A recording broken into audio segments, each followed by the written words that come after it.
రాష్ట్రానికి నెల క్రితం వరకు ముఖ్యమంత్రిగా పనిచేసినటువంటి వ్యక్తి జిల్లా పర్యటనకి వచ్చేటువంటి సందర్భంలో ఈ ప్రభుత్వం ఎంత దారుణంగా ప్రవర్తించింది, చంద్రబాబు నాయుడు ప్రభుత్వం ఎంత లేకి బుద్ధితో వ్యవహరించింది అనేటువంటిది మనందరం కూడా ఒక్కసారి గుర్తు చేసుకోవాల్సినటువంటి సందర్భం.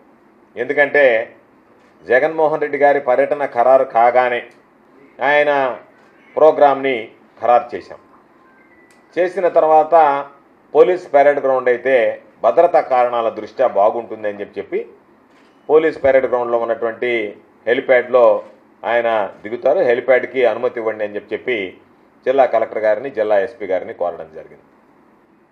కోరిన తర్వాత దాని గురించి మాకు సమాధానం చెప్పకుండానే వాళ్ళు కాలయాపన చేయడం జరిగింది. జిల్లా కలెక్టర్ గారితో మాట్లాడితే మేము ఫీజిబిలిటీ రిపోర్ట్ కోసం ఎస్పీ గారికి పంపించాము అంటాడు. ఎస్పీ గారికి ఫోన్ చేస్తే నేను సెలవులో ఉన్నాను, ఒంగోలు ఎస్పీ ఇన్ఛార్జి అంటాడు. ఒంగోలు ఎస్పీ గారితో మాట్లాడితే నేను ఇన్ఛార్జిగా వ్యవహరిస్తున్నాను, నాకు పూర్తి స్థాయి ఇది లేదు కాబట్టి పై అధికారులతో మాట్లాడి మీకు వివరిస్తాను అని చెప్తాడు.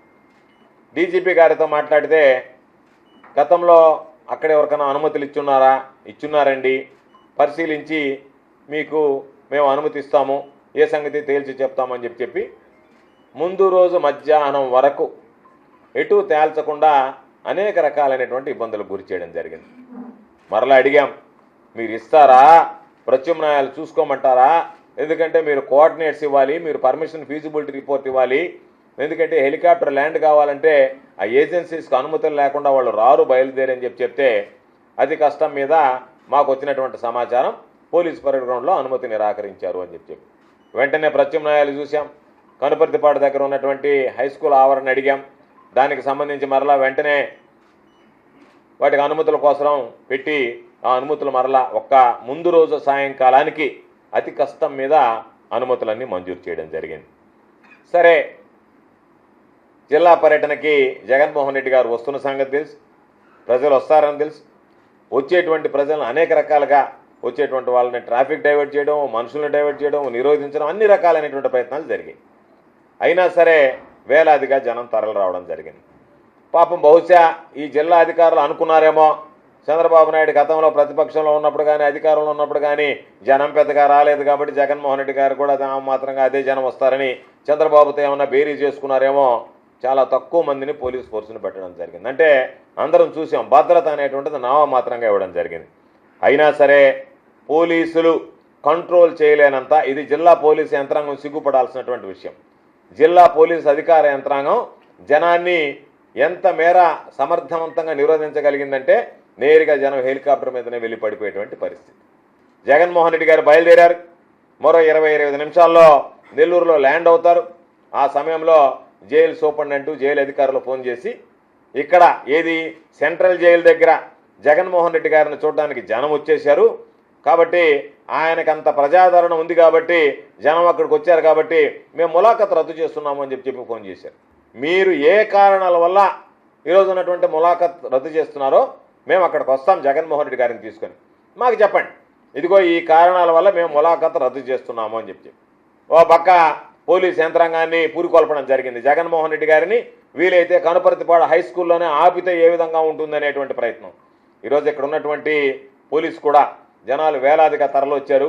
శాంతి భద్రతల సమస్య వస్తుంది, మనం నిరోధించలేమో, మనం ఆపలేమో అని చెప్పిన తర్వాత ఎటు వీలు కాదని తేల్చుకొని చివరికి మరలా ఒక అర్ధగంట తర్వాత జైలు అధికారులు ఫోన్ చేసి ములాఖత్ మరలా మీకు ఏర్పాటు చేయమన్నారు, మీరు వస్తే మీకు ములాఖత్ ఏర్పాటు చేస్తామని చెప్పారు. ఆయన రావడం కానీ పిన్నెల్లి రామకృష్ణారెడ్డి గారిని పరామర్శించడం కానీ ఈ ప్రాసెస్ అంతా కూడా ఈ ప్రజలందరి మద్దతుతో ఒక సక్సెస్ఫుల్గా కంప్లీట్ అయింది. అందరికీ కూడా నాయకులకు కానీ కార్యకర్తలకు కానీ ప్రతి ఒక్కరికి కూడా పేరు పేరున ధన్యవాదాలు తెలియజేస్తా ఉన్నాము.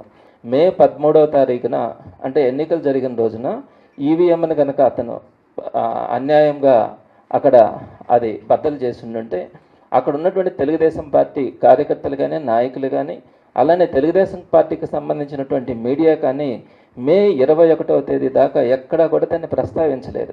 వారికే కనుక అక్కడ అన్యాయం జరిగి ఉండుంటే అది తప్పు అనిపించి ఉండుంటే దాన్ని గొగ్గోలు చేసి ఉండేవాళ్ళు. కానీ 9 రోజుల పాటు ఆ సందర్భాన్ని ఎక్కడ కూడా మాట్లాడలేదు. మే 21వ తేదీ రాత్రి అంటే మే 22 అంటే సుమారుగా 9 రోజుల తర్వాత నారా లోకేష్ గారు అక్కడ జరిగినటువంటి అతి చిన్న అటుపక్క ఇటుపక్క మొత్తం కట్ చేసినటువంటి ఒక 1.5 మినిట్ వీడియోని ఆయన ట్యాగ్ చేసిన తర్వాత మే 22వ తారీఖున ఇది సమాజానికి తెలిసింది. మొట్టమొదటి మే 22వ తారీఖున ఆయన మీద ఈవీఎంలు ధ్వంసం చేస్తున్నారని కేసు పెట్టారు.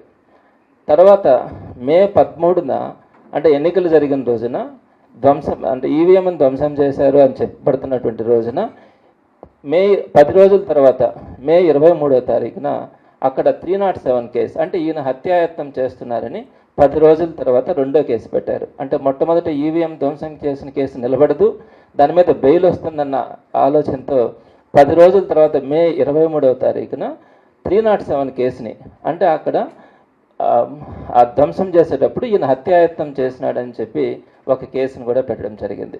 మనమంతా కూడా వీడియోలు చూసాం. పిన్నెల్లి రామకృష్ణారెడ్డి గారి మీద దౌర్జన్యం జరగడానికి ప్రయత్నం జరిగిందే కానీ ఈయన ఎక్కడా కూడా ఎవరిని కూడా హత్యాయత్నం చేస్తున్నట్టుగా కానీ కొడుతున్నట్టుగా కానీ మనకు ఎక్కడ కూడా వీడియోలు లేదు.